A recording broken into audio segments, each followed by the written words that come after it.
Hello student, मैं सनी आप सभी का कुमार क्लासेस के ऑनलाइन पोर्टल पे एक बार फिर से स्वागत करता हूँ। चलिए, ये फतह बैच चल रहा है। इसमें हम लोग फ़िलहाल क्या करें, सारे थ्योरी को इकट्ठे कर रहे हैं, जो जो छूटे हुए हैं या फिर जो जो इम्पोर्टेंट है उसको इकट्ठे कर रहे हैं।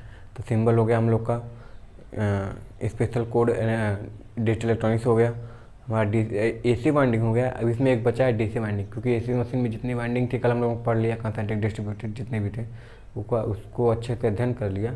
आज हमारा बचा है DC वाइंडिंग। तो आज देखेंगे DC वाइंडिंग में क्या क्या चीज़ें होती हैं। DC वाइंडिंग भी अधिकतर जैसे लैप वेव ये सब हो गए, तो उनका अध्ययन करेंगे और अच्छे से अध्ययन करेंगे कि होता क्या है, सिंप्लेक्स डुप्लेक्स ये सब सारी चीज़ें का पूछा जाता है। तो सारी चीज़ों को देखेंगे कि ये क्या होता है। तो इसको ध्यान से इस सेशन को अटेंड कीजिएगा। चैनल पर नए हो तो इसको सब्सक्राइब कर लीजिएगा, इसको शेयर जरूर कर दीजिएगा और लाइक कर दीजिएगा, ठीक है। तो आज कल हम सेशन स्टार्ट करेंगे। तो पहले क्या है, DC वाइंडिंग, कल AC वाइंडिंग पढ़े थे तो AC वाइंडिंग हो गया था। आज DC वाइंडिंग है तो DC वाइंडिंग पढ़ेंगे। तो देखो DC वाइंडिंग है,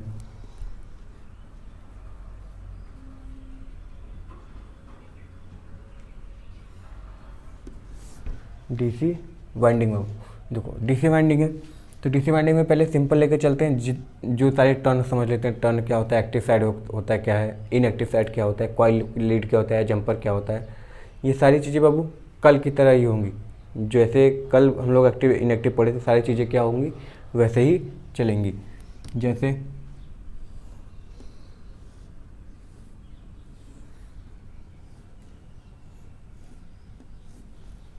यही चला था,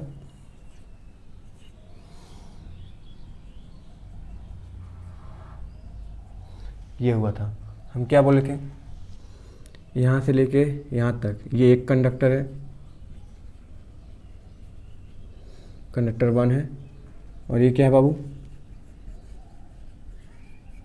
कंडक्टर 2 है। यानी जो एक टर्न होता है दो कंडक्टर से मिलकर बने होते हैं। आधा इधर हो गया तो कंडक्टर 1, और सिमेट्रिकल काट कर आधा इधर दिखाएं तो कंडक्टर 2 हो गया।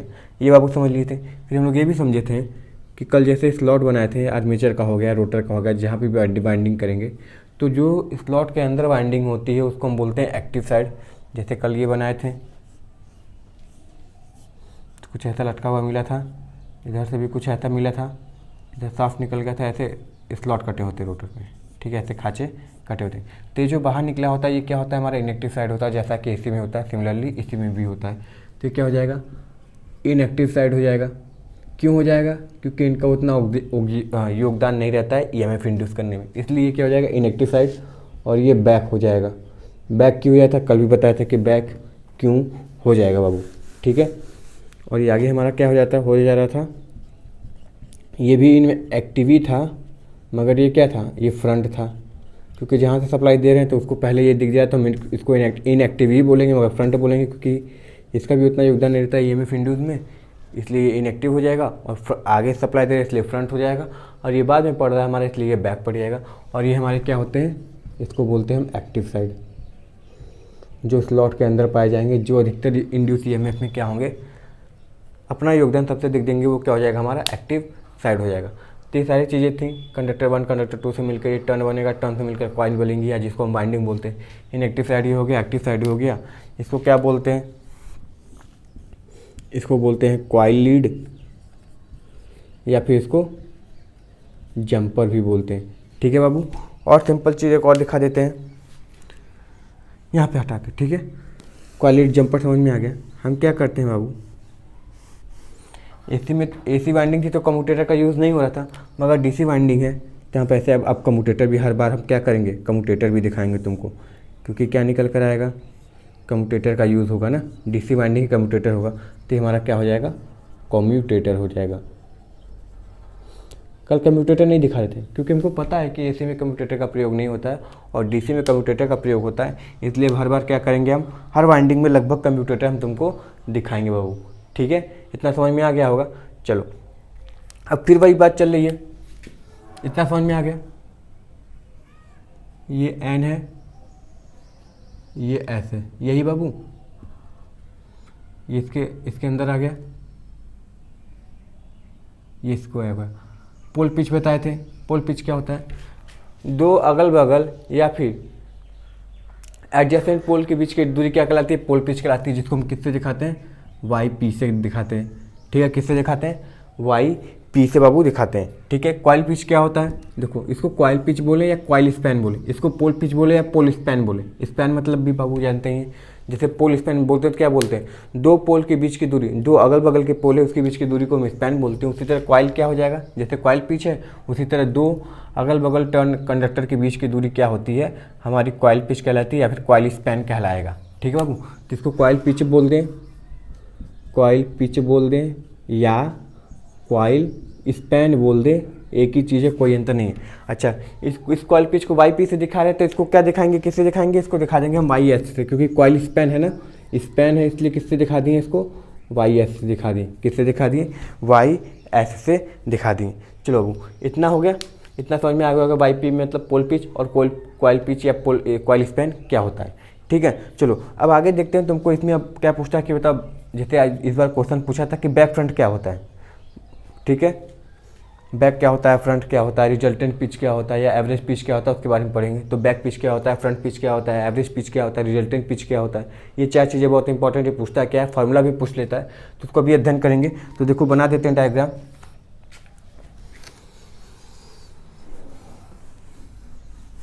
इंपॉर्टेंट है बाबू, एसी तो मान लो उतना नहीं पूछता मगर डीसी सबसे ज़्यादा पूछता है।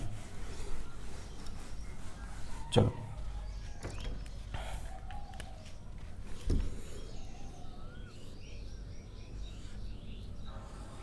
डायग्राम नहीं बनेगा अच्छा तो संभाल लेना है। ठीक है,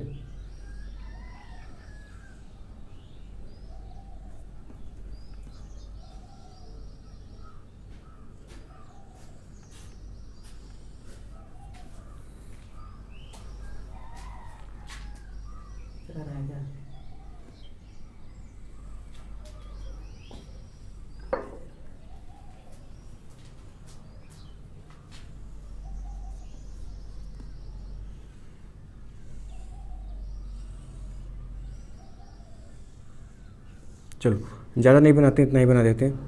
इधर से ये निकाल दिए, इसमें से ये निकाल दिए। अब यहाँ पर भी कम्यूटेटर बनाएंगे, क्योंकि कल कम्यूटेटर इसलिए नहीं बनाते हो क्योंकि एसी चला था, एसी में अधिकतर कम्यूटेटर का प्रयोग नहीं करते हैं, मगर डीसी में कम्यूटेटर का प्रयोग करते हैं। तो बार बार हम कम्यूटेटर बनाएंगे और तुमको देखना पड़ेगा। ठीक है, जैसा कि बता चुके हैं। तो ये देखो यहाँ पे ये देखते हैं कि बैक पिच क्या होता है, फ्रंट पिच क्या होता है, सारी चीज़ें क्या होती है। देखो यहाँ पे क्या हो रहा है, ये ऐसे गई घूमकर, फिर ये ऐसे बनकर ऐसे निकलती हुई चली जा रही है। ठीक है, तो ये क्या हो गया, एक वाइंडिंग है, यानी एक तरीके से अब इसको वाइंडिंग बोलेंगे, टर्न नहीं बोलेंगे या कॉइल नहीं बोलेंगे। ठीक है, मगर हमको पर्टिकुलर एक चीज़ दिखाना है तो उसके लिए क्या बोलेंगे, ये देखो ये क्या है हमारा, टर्न 1 बोल देते हैं, इसको टर्न 2 बोल देते हैं, इसको टर्न 3 बोल देते हैं। ठीक है, तो टर्न 1 ही में बाबू, ठीक है, टर्न 1 ही में जो इसका पहला कंडक्टर साइड है, यानी इसका पहला जो एक्टिव साइड है और जो दूसरा एक्टिव साइड है, इसकी बीच की जो दूरी कहलाती है, ये हमारी कहलाती है वाई बी, जिसको क्या बोलते हैं, वाई बी किसको दिखाते हैं, यहाँ पे लिख देते हैं कोड में ना तो समझ जाओगे। वाई बी किसको बोलते हैं, बैक पिच को बोलते हैं। ठीक है, बार बार लिख दे रहे। वाई एफ किसको बोलोगे, तो फ्रंट पिच को बोलोगे।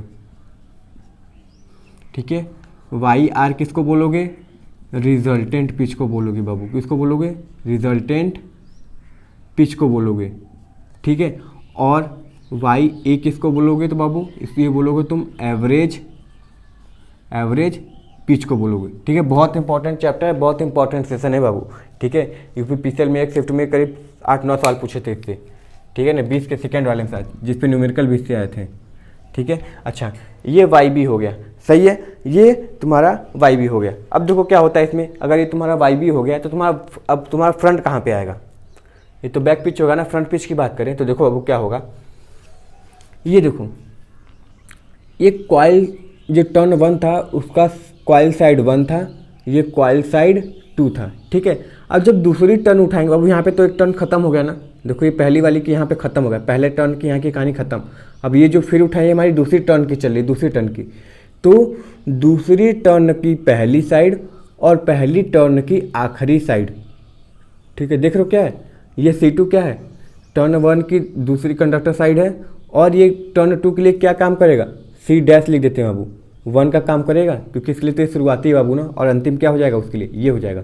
तो इसके बीच की जो दूरी कहलाती है, देखने को ध्यान से क्या है, ये इसका अंतिम है, पहले का तो अंतिम मगर दूसरे का पहला, यानी पहले टर्न का अंतिम मगर दूसरे टर्न का पहला साइड क्या कहलाता है बाबू, ये हमारा ये हमारा कहलाता है वाई एफ, यानी जिसको क्या बोलते हैं, फ्रंट पिच कहते हैं बाबू। क्या कहते हैं, फ्रंट पिच कहते हैं। इसको ऐसे बना देते तो और अच्छे समझ जाओगे, इसको ऐसे ही बना देते हैं, ठीक है, समझ गए। इसको क्या बोलते हैं, ये पूरी डिस्टेंस को फ्रंट पिच बोलते हैं, इससे यहाँ से लेकर यहाँ तक को फ्रंट पिच बोलते हैं, ठीक है। तो रिजल्टेंट किसको बोलेंगे, रिजल्टेंट हम इसको बोलेंगे कि वाई आर बराबर फार्मूला होता है बाबू, वाई आर बराबर y b minus y f. क्या होता है, y b minus y f होता है। तो वाई बी हमारा यहाँ पे क्या है, वाई बी ये पूरा है और वाई एफ ये छोटा वाला है। तो घटा देंगे, तो बड़े वाले में से छोटे वाले डिस्टेंस को घटा देंगे तो हमारा बचेगा क्या बाबू, ये हमारा यही बचेगा जिसको क्या बोलते हैं हम वाई आर, रिजल्टेंट पिच। यानी जो छोटा वाला है बाबू यही हमारा क्या है, रिजल्टेंट पिच निकल कर आएगा। ये छोटा वाला ही क्या, यानी हम फ्रंट पिच में अगर ये रिजल्टेंट वाला जोड़ देते हैं तो हमारा ये क्या हो जाएगा बाबू, ये पूरा बैक पिच के बराबर हो जाएगा, ठीक है। यानी बैक पिच निकालना तो क्या करेंगे, वाई आर में वाई एफ जोड़ देंगे तो हमारा बड़ा वाला वाई बी मिल जाएगा, ठीक है। ये तो आपको समझ में आ गया होगा, आई होप, ठीक है। बैक पिच, फ्रंट पिच और वाई आर क्या होता है, पहले का लास्ट और दूसरे का पहले के बीच में वाई एफ, और ये पहले तो पहले टर्न का पहला और लास्ट के बीच में वाई बी, और इसको माइनस कर दोगे तो तुम्हारा वाई आर निकल कर आ जाएगा बाबू, ठीक है। अब देखो एवरेज देते हैं, एवरेज पिच क्या होता है, वाई ए।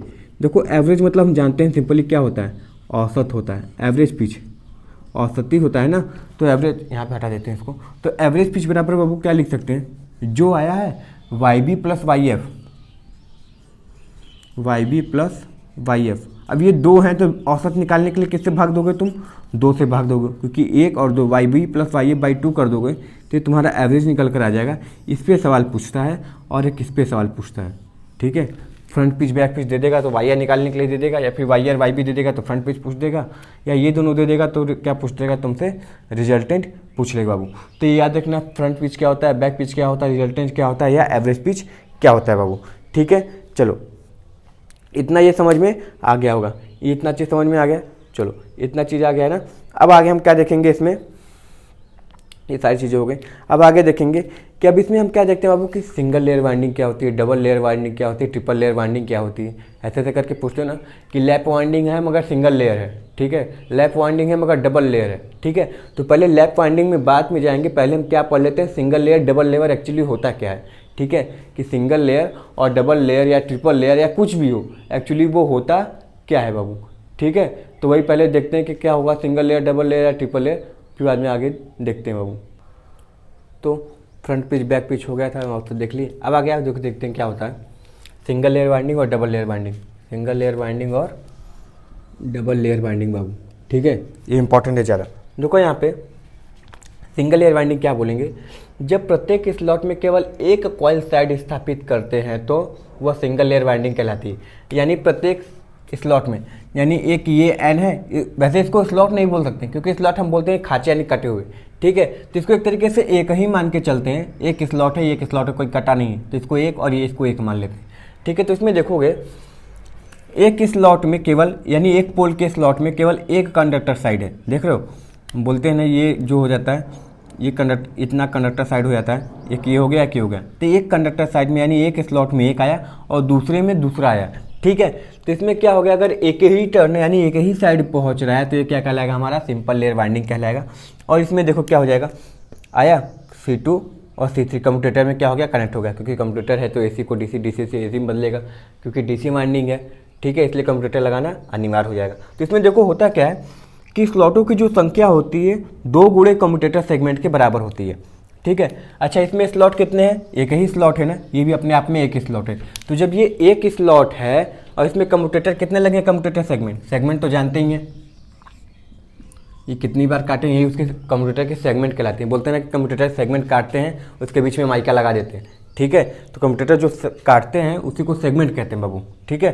तो ये जो हम काटे, हम लोग जो बॉक्स बनाए, यही हमारा सेगमेंट है, ठीक है। तो इसमें क्या हो गया, एक ही स्लॉट है मगर कितने कम्यूटेटर पिच लगे, कम्यूटेटर सेगमेंट लगे, 2 लगे। तो यानी जो स्लॉटों की संख्या होती है कम्यूटेटर सेगमेंट, यानी कम्यूटेटर सेगमेंट गुणे 2 कर दोगे तो हो जाएगा, क्योंकि हमको पता है कि स्लॉट एक ही है मगर कम्यूटेटर सेगमेंट 2 लगा है। यानी अगर ये स्लॉट की संख्या 1 है तो कम्यूटेटर कितने लगे हैं बाबू, हमको हमारे 2 लगे हैं ना कम्यूटेटर सेगमेंट, इसलिए क्या बोला, ये 1 का 2 गुना हो जाता है, ठीक है। ये होती है सिंगल लेयर वाइंडिंग। अब इसको बाद में हम सिंपल लेयर, लैप वाइंडिंग या वेब वाइंडिंग जिसमें भी यूज़ करें, मगर फिलहाल सिंगल लेयर का मतलब यही होता है कि एक स्लॉट के अंदर एक कंडक्टर साइड आ गया, यही हमारी सिंगल लेयर वाइंडिंग हो जाएगी बाबू, ठीक है। अच्छा, अब दूसरा देखते हैं डबल लेयर वाइंडिंग क्या होता है। तो डबल लेयर वाइंडिंग देखो क्या होगा, जब इसके प्रत्येक स्लॉट में, स्लॉट फिलहाल एक ही है, ठीक है, स्लॉट इसमें भी अभी खाँचा नहीं काटे तो ये एक ही स्लॉट रहेगा। जब प्रत्येक स्लॉट में एक साथ दो कॉइल साइड को स्थापित करते हैं तो वह डबल लेयर वाइंडिंग कहलाती है। जैसे बाबू कभी कभी हमको अगर ज़्यादा रेटिंग चाहिए होता है तो हम क्या करते हैं, तार को छीलकर दो दो तीन तीन क्या करते हैं, एक बार लपेट के उसको मोटा बना लेते हैं, यानी एक तरीके से कहते हैं उसकी रेटिंग बढ़ा लेते हैं, क्रॉस सेक्शन एरिया बढ़ा लेते हैं तो रेजिस्टेंस घट जाता है, उसमें करंट की कैपेसिटी और बढ़ जाती है, ठीक है। तो उसी तरह क्या होता है, या फिर कभी मांझा होता है, देखते हो कभी काटना होता है, हैवी पतंग काटना होता है तो क्या करते हैं, कहते हैं दो दोहरा कर लिए, तीन दोहरा कर लिए। तो वही चीज़ यहाँ पर भी है, क्या करते हैं, इसको क्या किए, दो कंडक्टर एक साथ लिए। अब जब भी स्लॉट में ले जाएंगे तो दोनों एक साथ ले जाएंगे, दोनों एक साथ निकालेंगे, दोनों एक साथ ले जाएंगे, दोनों एक साथ ले जाएंगे। इससे टाइम की बचत होती है, सबसे इंपॉर्टेंट चीज़ ये होता है। नहीं तो एक ले जाओ, एक निकालो, फिर दोबारा डालो, दोबारा निकालो, तो टाइम तो उतना लगा। तो दो एक साथ डालो, दो साथ एक साथ निकालो, तो टाइम की बचत हो जाती है। तो वही चीज़ क्या हुआ यहाँ पे, दो साइड दोनों एक बार ले गए, एक साइड खींच के निकाले, तो क्या होता है, ये डबल लेयर हो गया। यानी प्रत्येक स्लॉट में एक स्लॉट एक ही है, मगर कंडक्टर कितने गए, कॉइल साइड कितने गए, दो गए, और इसमें भी कॉइल साइड कितने गए बाबू, दो गए, ठीक है, कॉइल साइड दो गए। तब हमको पता है यहाँ पर अब स्लॉट की संख्या कितनी बाबू, यहाँ पे स्लॉट की संख्या यहाँ पर देख रहे हो, यहाँ पे स्लॉट की संख्या एक तरीके, सॉरी यहाँ पे इसको काटे नहीं, ये एन है, ये भी एन रह जाएगा। तो एक क्या कर दिए, इसमें घुसा दिए, और एक क्या किए, इस वाले स्लॉट में डाल दिए, ठीक है, एक इस वाले स्लॉट में डाल दिए, ये हटा देते हैं, एक इस वाले स्लॉट में डाल दिए, एक और इस वाले स्लॉट में डाल दिए। सिमिलरली उसी तरह क्या करते हैं, ये दो स्लॉट काटे, एक वाला उठाकर इसमें डाल दिए, एक वाला उठाकर इसमें डाल दिए, ठीक है। देख लो, क्योंकि दो वाइंडिंग है, दो तार ले गए हैं, तो प्रत्येक स्लॉट में एक एक ले जाए। जब प्रत्येक स्लॉट में एक साथ दो दो ले जाते हैं, ठीक है, यानी ये अगर एक स्लॉट होगा तो दो स्लॉट काट दिए, प्रत्येक में एक एक ले गए, तो टोटल कितने गए, दो गए, ठीक है। तो देखो क्या हो जाएगा, इस वाले में ये गया, इस वाले में ये गया, फिर इस वाले में भी ये गया, इस वाले में ये गया, एंड उसमें हो गए दो दो। तो हमारी देख सकते हैं यहाँ पे स्लॉट कितने कटे हैं, जहाँ पे ये एक ही स्लॉट था यहाँ पे दो दो स्लॉट कट गए, यानी दो स्लॉट कटे हैं। और कम्यूटेटर भी हमारे कितने लगे, दो ही लगे, ठीक है, क्योंकि दो एक साथ घुस रहे हैं बाबू ना, तो दो साथ एक साथ घुस रहे, तो क्या हो गया, ये दो स्लॉट है और ये भी दो ही स्लॉट घुसा है। तो यहाँ पे देख सकते हो कि स्लॉट कितना काटे थे हम, दो स्लॉट काटे थे, और कम्यूटेटर सेगमेंट भी कितना यूज़ हुआ, हमारा दो ही यूज़ हुआ। तो इसमें ये बोल सकते हैं कि जो स्लॉटों की संख्या होती है कम्यूटेटर सेगमेंट के बराबर होती है, यानी दो स्लॉट काटे हैं पोल में, तो यहाँ पे कम्यूटेटर सेगमेंट भी हमको कितना मिला है, दो ही मिला है। ट्रिपल करेंगे तो बाबू क्या हो जाएगा, तीन स्लॉट काटोगे तो तीन कंडक्टर जाने लगेगा, ठीक है, तीन कंडक्टर जाने लगेगा, मगर कम्यूटेटर कितने यूज़ होंगे, दो ही होगा, तो फिर क्या हो जाएगा, 3/2 यानी 1.5 गुना हो जाएगा, फिर वही यूज़ करने लगोगे, ठीक है, 1.5 गुना हो जाएगा। यानी तुम जैसे जैसे बढ़ते जाते हो कम्यूटेटर सेगमेंट घटता जाता है और स्लॉटों की संख्या बढ़ती चली जाती है, ये यूज़ होता है, मेन फंडा यही है। अब देखो जैसे यहाँ पे तीन यूज़ करोगे, यहीं से एक तार निकालोगे, यहाँ पे तीन स्लॉट काटोगे, यहाँ से उठाए एक और स्लॉट में ले गए, ऐसे घुमा, यहाँ से एक और स्लॉट काटे, तीन लाकर फिर इसी में मिला दिए, यानी तीन स्लॉट कट गया, मगर कम्यूटेटर पिच कितने हो गए, दो ही हो गया। तो स्लॉटों की संख्या फिर क्या लिखोगे, दो ही रहेगा ना, तो 3/2 ऐसे कर दोगे, यानी 1.5 गुना कम हो गया। तो ये सब सारी चीज़ें फिर आगे बढ़ने लगेगा तुम्हारा, समझ में आया। तो यही होता है तुम्हारा सिंगल लेयर वाइंडिंग और डबल लेयर वाइंडिंग। अब इसके बाद बहुत से लोग पूछते हैं सर जी रिट्रोग्रेसिव क्या होता है, प्रोग्रेसिव वाइंडिंग क्या होता है, ठीक है, कि सर रिट्रोग्रेसिव वाइंडिंग क्या होता है या प्रोग्रेसिव वाइंडिंग क्या होता है। तो उसके आगे अब आगे उसके बारे में देखते हैं कि रिट्रोग्रेसिव क्या होता है, रिप्रोग्रेसिव क्या होता है, क्योंकि वो भी बहुत ज़्यादा इंपॉर्टेंट है, ठीक है। देखो प्रोग्रेसिव वाइंडिंग और रिट्रोग्रेसिव वाइंडिंग, पहले प्रोग्रेसिव वाइंडिंग समझते क्या होता है। तो यहाँ पर देखो ध्यान से पढ़ना है, यही बस थ्योरी इंपॉर्टेंट है। जब कॉइल लीड को कम्यूटेटर सेगमेंट पर जब कॉइल लीड को, ये लीड है ना, कॉइल लीड को कम्यूटेटर सेगमेंट पर इस प्रकार रखें कि जो कॉइल है एक दूसरे को ओवरलैप न करे। वो ओवरलैप न करे का मतलब, ये हमारा हाथ है, इसके ऊपर ऐसा कुछ ढके ना, या फिर आधा ना ढके या पूरा ना ढके, ठीक है। तो अगर उसका आधा पार्ट भी या फिर पूरा भी पार्ट ढक रहा है तो उसको ओवरलैप कहलाता है। तो यहाँ पर तुम देखोगे कि एक भी पार्ट क्या हो रहा है, एक दूसरे पे ओवरलैप नहीं हो रहा है, ठीक है। तो क्या करे, एक दूसरे को ओवरलैप मतलब ढकाना, छिपना, ठीक है, ओवरलैप ना करे और आगे बढ़ता रहे। देखो क्या हुआ है, ओवरलैप नहीं किया है। ओवरलैप का मतलब क्या करता है, यहाँ पीछे से स्टार्ट करता है तो इतना पार्ट छेक लेता है, मगर ऐसा कुछ किया नहीं। बहुत समझदार है और बहुत क्या है, चरित्रवान आदमी है। कौन? Progressive binding. ठीक है, सर झुका लेगा मगर सर कटा लेगा मगर किसी के सामने झुकेगा नहीं। देखो होगा क्या, ये ऐसे ऐसे करते हुए आगे बढ़ा, फिर यहीं से उठकर क्या हुआ, आगे बढ़ा। यानी हम देख सकते हैं कि ओवरलैप तो नहीं कर रहा मगर आगे भी बढ़ रहा है। कितना आगे बढ़ रहा है बाबू? एक कम्यूटेटर सेगमेंट आगे बढ़ रहा है, यानी एक वाईसी आगे बढ़ रहा है। वाईसी का मतलब बाबू क्या होता है ना, कम्यूटेटर पिच होता है। कम्यूटेटर पिच का मतलब समझो, ये जो दूरी होती है ना, ये बराबर खाचों में काटते हैं तो ये तो बराबर नहीं दिख रहा है मगर क्या बराबर कटा है। तो ये जो वाईसी होता है बाबू ना, ये क्या होता है, हमारा कम्यूटेटर पिच होता है। यानी दो सेगमेंट के बीच में जो दो अगल बगल के जो सेगमेंट कटा है उसके बीच की दूरी जो कहलाती है हमारी वाईसी कहलाती है, यानी कम्यूटेटर पिच कहलाती है। तो देखोगे हमेशा ये आधा से स्टार्ट हुआ है, आधे पे खत्म हुआ है, तो ये आधा एक वाईसी बन गया, फिर ये आधा एक वाईसी बन गया। इसी तरह एक आधा वाईसी पूरा बनते हुए चला जाएगा। अगर आधा आधा लिए तो आधा आधा मिलकर एक हो जाएगा। ठीक है, तो ये वाईसी हो गया, कम्यूटेटर पिच हो गया। तो कम्यूटेटर पिच का मान क्या होगा बाबू? हमेशा +1 होगा। यानी जब आगे बढ़ता रहेगा ना, आगे बढ़ता रहेगा तो हमेशा +1 होता रहेगा और ओवरलैप नहीं करेगा। सबसे इंपॉर्टेंट चीज़ ये है। तो इस हिसाब से अगर हम करते हैं कि आगे भी बढ़ता रहे, ओवरलैप भी ना करें और वाईसी का मान 1 हो, तो ये कहलाता है हमारा प्रोग्रेसिव वाइंडिंग कहलाता है। वो क्या कहलाता है? प्रोग्रेस करना मतलब आगे बढ़ते रहना। इसको क्या बोलते हैं? प्रोग्रेसिव वाइंडिंग कहते हैं। आई होप समझ में आ गया होगा प्रोग्रेसिव वाइंडिंग, अब कभी गलत नहीं होगा। देखो अब रिट्रोग्रेसिव वाइंडिंग क्या होता है? प्रोग्रेसिव मतलब तो आगे, रेट्रो मतलब अपने आप समझ में आ रहा है कि क्या होगा, पीछे की कुछ बात होगा, कुछ पीछे करने की बात कर रहा होगा। अब वो क्या बात कर रहा है आगे देखते हैं। देखो इस प्रकार कम्यूटेटर सेगमेंट पर कॉइल लीड स्थापित करें कि किस प्रकार करें कि एक दूसरे को ओवरलैप करें। इसमें ओवरलैप नहीं करना था मगर इसमें तुम चाहो तो ओवरलैप कर सकते हो और आगे तो बढ़े मगर विपरीत दिशा में। ठीक है, इसमें भी आगे बढ़ने की बात बोल रहा है मगर विपरीत दिशा में। ठीक है बाबू, तुम आगे तो बढ़ रहे हो मगर पढ़ाई के क्षेत्र में नहीं, गुंडे के क्षेत्र में आगे बढ़ रहे हो। ठीक है, माफियागिरी करने के क्षेत्र में आगे बढ़ रहे हो। बढ़ तो रहे हो, कोई दिक्कत नहीं, मगर अच्छे चीज़ों में नहीं, बुरी चीज़ों में आगे बढ़ रहे हो। तो बोलेगा हम तो आगे बढ़ रहे हैं ना, किसी में भी बढ़े, बस हमको नाम चाहिए। ठीक है, नाम शोहरत पैसा चाहिए, वो किसी क्षेत्र में हो। ठीक है, चलो तो यही है।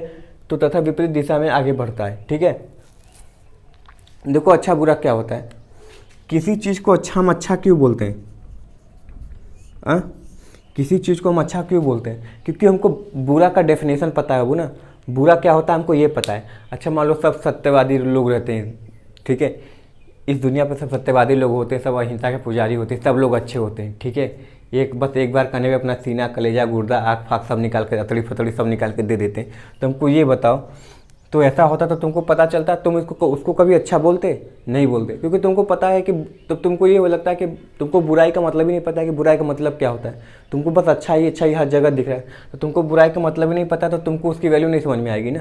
तो तुमको उसको अच्छा बोले, तुम उसको थैंक यू भी नहीं बोलोगे, तो बोलोगे ये दुनिया की रीत होगी, यही काम होता होगा, तो इसमें थैंक यू किस बात की। ठीक है, अगर तुमको पता होता कि कोई बुराई है जो मांगने पर दुधा झापड़ भी लगा देता है, उल्टा रगड़ भी देता है, तब उसको तुम क्या बोलते हो? ये बहुत बुरा इंसान है, अच्छा इंसान है। तो अच्छा तुम तभी बोल पाओगे जब तुमको पता होना चाहिए कि ये बुरा इंसान है। तो तुम रिट्रोग्रेसिव तभी बोल पाओगे जब तुमको पता होगा कि प्रोग्रेसिव क्या होता है। ठीक है, तुमको प्रोग्रेसिव पता था तब बोल रहे अच्छा था जी, ये तो एकदम विपरीत है। क्यों? क्योंकि तुमको आगे वाला पता है, तब तुम बोलोगे अच्छा ये तो पीछे जा रहा है। ठीक है, तो वही चीज़ है कि अच्छा तुम तभी बोल पाओगे जब बुरा पता होगा। तो यानी पॉजिटिव निगेटिव दोनों चीज़ होना जरूरी है। तुम हमेशा खुश रह रहे हो।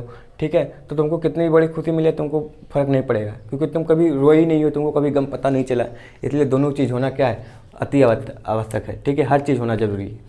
ठीक है ना, सृष्टि चलानी है कि नहीं, सृष्टि को बैलेंस रख के चलना है ना, प्रकृति धरती माँ को बैलेंस रख के चलना है, तो सभी चीज़ होना चाहिए। ठीक है, चलो पॉल्यूशन की बात नहीं करें, पॉल्यूशन नहीं फैलाना है, इसको जितना कम कर दोगे उतना बढ़िया। ठीक है, नहीं तो बोल दोगे कि सर जी भड़काऊ भाषण दे रहे हैं, पृथ्वी को बोलने गंदा करो। चलो इस प्रकार का तो बता दिए कि अब देखो यहाँ पे ओवरलैप कर रहा है, तो बोलोगे हाँ सर जी बिल्कुल ओवरलैप कर रहा है। क्यों? देखो ये गया आगे, अब इसको आगे बढ़ जाना चाहिए था ना, ये क्या पीछे आया, इतने पार्ट को ये ओवरलैप कर लिया, इतने पार्ट को ये ओवरलैप करके फिर आगे बढ़ा है, फिर गया, फिर पीछे आया, फिर ओवरलैप करके फिर आगे बढ़ा। देख रहे हो क्या हो रहा है? ये बार बार इतने चीज़ को क्या कर ले रहा है, बार बार ओवरलैप करते हुए ही आगे बढ़ रहा है। ठीक है, मगर आगे बढ़ रहा है तो क्या बोलेंगे हम, इसमें वाईसी का मान -1 हो जाएगा, क्योंकि देखो ओवरलैप कर रहा है, तो बोलोगे हाँ सर जी पीछे जाके ओवरलैप कर रहा है, इतना पार्ट इसको ढक ले रहा है। फिर बोलेंगे आगे बढ़ रहा है, तो बोलोगे हाँ सर जी आगे बढ़ते हुए तो जा रहा है, देखिए भले ही पीछे आ रहा है मगर फिर आगे भी बढ़ जा रहा है, आगे बढ़ते हुए जा रहा है। फिर बोलेंगे बाबू तो वाईसी का मान बताओ, तो बोलोगे सर जी अगर ये देखिए ये C1 है C2 है, अगर ये इतना नहीं होता तो हो सकता था कि ये क्या हो जाए C3 पे भी आ सकता था।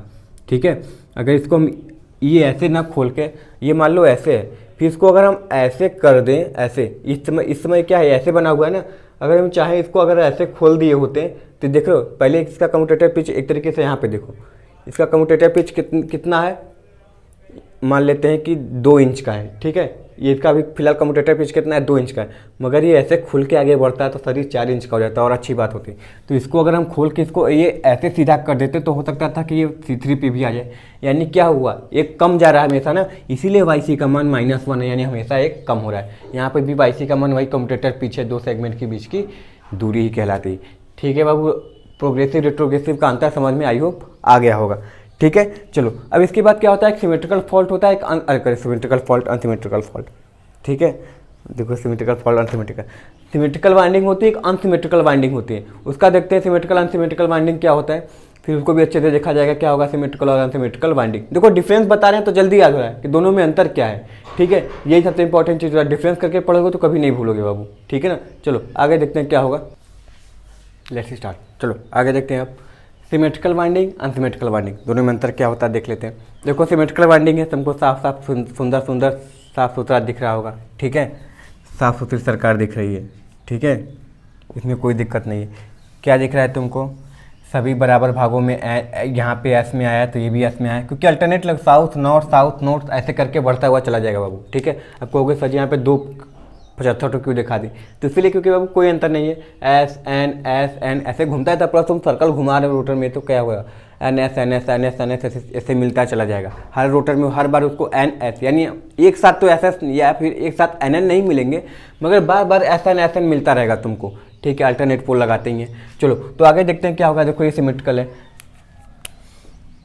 यहाँ पर भी अच्छे से गिरा है, यहाँ पर भी ये अच्छे से गिरा है, एकदम सेंटर पे क्या है तुम्हारा कार्बन ब्रश लग गया है, कम्यूटेटर पे एकदम बराबर मात्रा में सभी लीड जुड़े हुए हैं, कोई दिक्कत वाली बात नहीं, कार्बन ब्रश एकदम सेंटर पे आया है जो अलाइनमेंट के लिए अच्छा होता है। सारी चीज़ें हो गई, बैलेंस चलेगा, कोई दिक्कत नहीं। थोड़ा सा इधर उधर भी क्या होगा, जैसे डमी कॉइल लगाते हैं वो लगाने की ज़रूरत नहीं है, आराम से ये बैलेंस चलेगा। ठीक है, अब यहाँ पर देखो ये लग रहा है कि सीवर की टंकी लगा दिया है, क्या किया है यहाँ पर भी देखो ये भी काम करेगा बाबू, ये भी एक कैन है, ये भी एस के अंदर है, यानी एन एस इसको भी मिलने, तो ये भी सिंपल काम करेगा।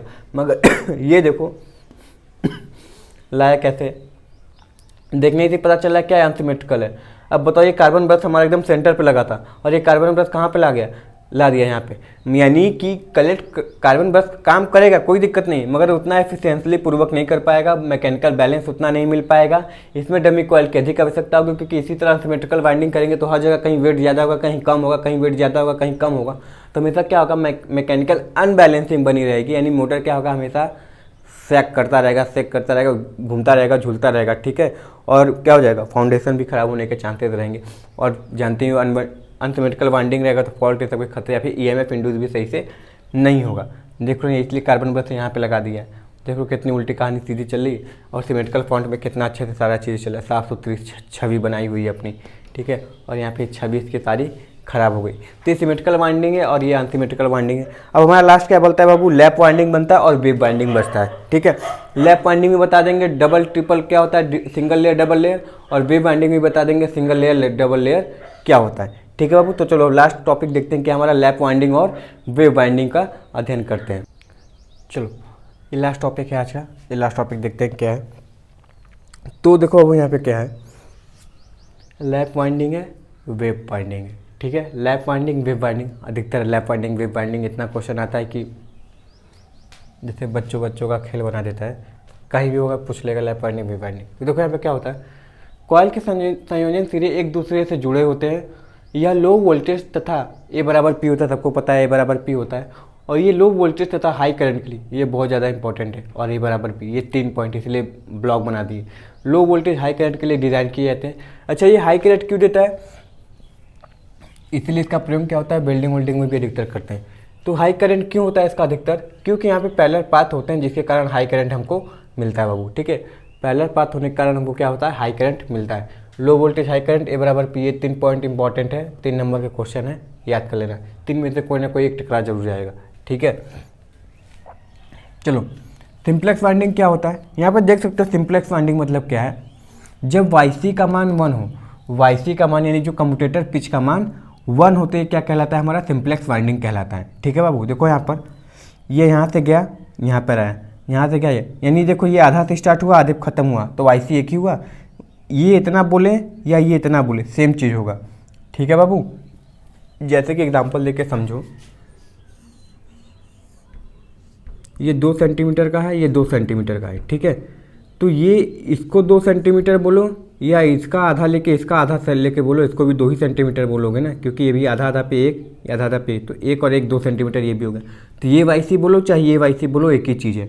ठीक है, तो उसी तरह अगर दिख नहीं रहा मगर ये आधे पे है, ठीक है, तो आधा ये है आधा ये है, तो ये भी तो YC के ही बराबर हुआ, यानी कम्यूटेटर पिच का मान क्या होना चाहिए, 1 होना चाहिए। सिमिलरली यहाँ पे भी आधा ये आधा 1 हुआ, आधा आधा 1 आधा आधा 1। ठीक है, थोड़ा अनसिमेट्रिकल बन गया, ज़्यादा कलाबाजी दिखा दिए, समझ में आया बाबू ना। मगर है क्या ये, यहाँ पे YC का मान हमेशा 1 रहेगा, तो वो हमारा क्या कहलाता है, सिंप्लेक्स वाइंडिंग कहलाता है। वो क्या कहलाता है, सिंप्लेक्स वाइंडिंग कहलाएगा।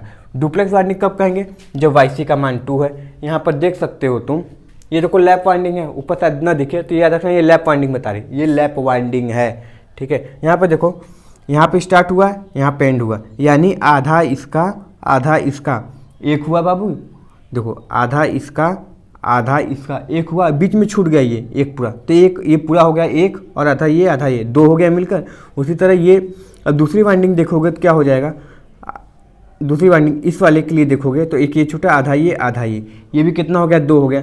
अब क्या करो, हम इसके लिए देखते हैं, बीच वाले के लिए क्या करोगे, आधा ये 1, तो आधा आधा 1 हो गया और ये 2 हो गया। सही बाबू, तो क्या हो गया, आधा आधा 1 और ये 1 2 हुआ। फिर इस वाले के लिए देखोगे दूसरे टर्न के लिए, तो आधा ये +1 2 हो गया। फिर तीसरे वाले के लिए देखोगे तो आधा ये +1 कितना हो गया, 2। यानी हर में देखोगे तो तुमको 2 का कम्यूटेटर पिच गैप मिलेगा, यानी वाइस कम्यूटेटर पिच का मान 2 निकलेगा। यही तुम्हारा लैप वाइंडिंग। ट्रिपलेक्स हो जाएगा तो क्या हो जाएगा, 3 का गैप बना दोगे। क्वाड्रुपल हो जाएगा तो क्या हो जाएगा, 4 का बना दोगे। पेंट हो जाएगा तो 5 का हो जाएगा। मतलब जितना होगा वो कम्यूटेटर पिच का गैप दिखाता है, इसलिए सिंप्लेक्स डुप्लेक्स बोलते हैं। ठीक है आपको, सिंगल लेयर वाइंडिंग और सिंप्लेक्स में बहुत अंतर है। सिंप्लेक्स वाइंडिंग डुप्लेक्स वाइंडिंग में अंतर और single layer double layer winding में अलग है। सिंगल लेयर मतलब एक तार, डबल लेयर यानी 2 तार।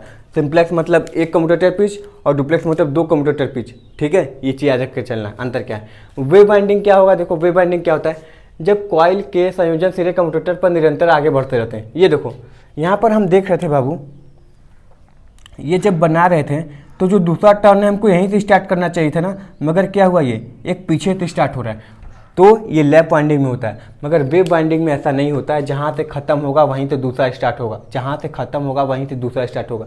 ये नहीं कि पीछे वाला खाली थे यहाँ से कनेक्शन स्टार्ट कर दे। वेव मतलब क्या होता है, लहर आगे बढ़ते हुए निकल जाएगा। ठीक है, कहीं से डिसकनेक्शन नहीं होता है। वही चीज़ किस में होता है, इसमें होता है। तो ये देखो कॉइल का निरंतर संयोजन क्या होगा, आगे बढ़ता रहेगा। इसमें ए का मान क्या होता है, हमेशा समानांतर पैरेलल पथों की संख्या 2 ही होती है। जहाँ से भी निकालोगे 2 ही निकलेगा। इसमें बराबर पी जितना पोल रहेगा उतना टर्मिनल निकलते रहेंगे। यहाँ पे देखोगे अगर 2 है तो हमेशा 2 ही निकलेगा, क्योंकि हमेशा आगे बढ़ते रहते, पीछे आने की कोशिश नहीं करते।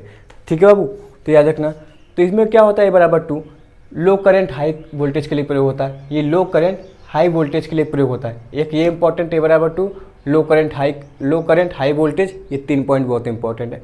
ये भी कहीं ना कहीं टकराएगा। लो करंट हाई वोल्टेज ये बराबर 2 के लिए हम कौन सा प्रयोग करेंगे, वेव वाइंडिंग का यानी तरंग वाइंडिंग का प्रयोग करेंगे। अब इसमें देखो सिंप्लेक्स क्या होता है, सिंप्लेक्स से क्या समझ रहे हो, सिंप्लेक्स वाइंडिंग। यहाँ पर देखो सिंप्लेक्स का मतलब, यहाँ पर देखो एक टर्न लेके गया, एक ही साइड यानी एक ही तार लेकर गया, यहाँ पे निकाल दिया। यहाँ पे देखो, यहाँ पे जो YC का मान है, एक ये 2 हुआ, आधा इसका आधा इसका 3 हुआ। उसी तरह इसमें भी देखोगे तो 1 2 ज़्यादा बना दिए, इसको 2 गैप करना पड़ेगा ना। चलो 2 गैप करते हैं, गैप हटा देते हैं। मार्कर है, फ्री का है, क्या करें। फ्री का मतलब कि अपने ऊपर इच्छा अनुसार बदल सकते हो, कोई दिक्कत वाली बात नहीं है।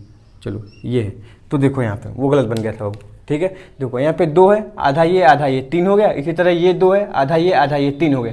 यानी इसमें देखो कम्यूटेटर पिच हमेशा 3, यहाँ पे भी वही है, यहाँ पर भी वही है। बस सिंप्लेक्स क्यों नाम पड़ा, क्योंकि ये क्या हुआ, सिंगल तार गया है, सिंगल वाइंडिंग गया, सिंगल तार गया है, इसीलिए क्या हो गया, ये सिंप्लेक्स पड़ गया है। ठीक है।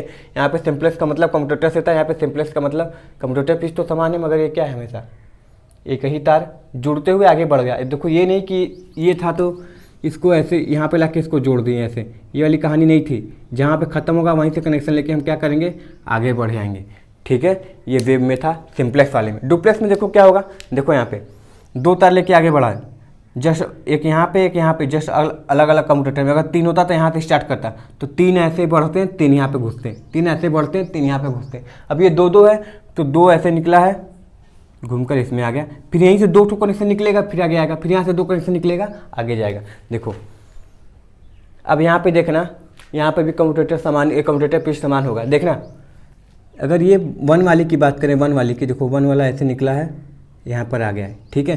तो ये 1 2 आधा आधा 3 हुआ है। फिर दूसरे के लिए भी देखोगे तो ये भी गया है, तो जस्ट बगल में घुसा है, तो ये 1 और 2, क्योंकि दूसरे के लिए इससे कोई मतलब नहीं है ना, तो एक 1 2 आधा इसका आधा इसका, ये भी 3 है। यानी कम्यूटेटर पिच यहाँ पे भी क्या है, हमेशा समान है, मगर है क्या 2 तार एक साथ लेके निकलेगा, 2 तार, ठीक है, एक साथ 2 तार लेके निकलेगा। फिर यहीं पे टाइम की बचत होगी, हर चीज़ों की क्या होगी, बचत होगी, सहूलियत होगी, ठीक है। खुश रहेगा जो कार्य क्या बोलते हैं, कर्मचारी रहेगा, ठीक है, इस वाइंडिंग में।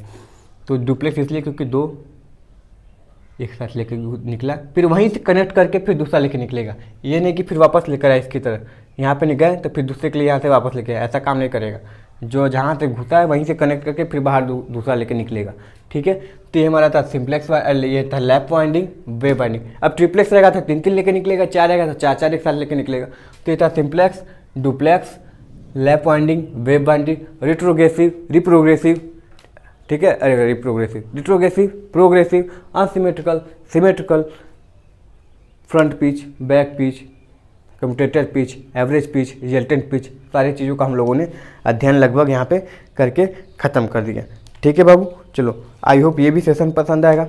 दोनों वाइंडिंग लेक्चर बहुत इंपॉर्टेंट है, फिर बता रहा हूँ, ठीक है। यूपीपीसीएल से तगड़ा, यूपीपीसीएल तो बस सरप्राइज़ करता है ना, यूपीआरवीएल सरप्राइज़ नहीं करता है। उसको पता होता है कि पेपर हम हार देंगे तो बच्चे सरप्राइज़ नहीं होंगे हमसे, ठीक है ना। यूपीपीसीएल ऐसे इधर उधर दे देता है कोई भी चीज़ ना, यूपीआरवीएल ऐसा नहीं करता है, वो बोलता है समझता। तो बच्चे जानते हैं हमारा फंडा दूसरा है, हम हार्ड वाले फंडे पे चलते हैं। तो उन लोगों को पहले ही पता है कि हम हार्ड देंगे, इलेक्ट्रॉनिक्स कहीं से भी दे देंगे, ठीक है, मतलब हार्ड इलेक्ट्रॉनिक्स दे देंगे, पावर सिस्टम अधिक पूछते हैं वो दे देंगे, ये सब सारी चीज़ें दे देंगे, तो बच्चे परेशान नहीं रहेंगे। तुमको पता है कि वहाँ पे आग जल रही है या फिर वहाँ पे खतरा है, तो तुम अपने हिसाब से सावधानी लेके जाओगे। और क्या होगा, जहाँ तुमको पता नहीं होगा सडन वहाँ पे खतरा आ जाए तो तुमको ज़्यादा दिक्कत समझ में आएगा, ठीक है ना। तो ये सारी दिक्कतें हैं। तो आई होप सेशन पसंद आएगा तो इसको शेयर कर देना, लाइक कर देना, चैनल पे नए हो तो इसको सब्सक्राइब कर देना, ठीक है। चलो नेक्स्ट सेशन में मिलते हैं, तब तक के लिए thank you very much and all the very best.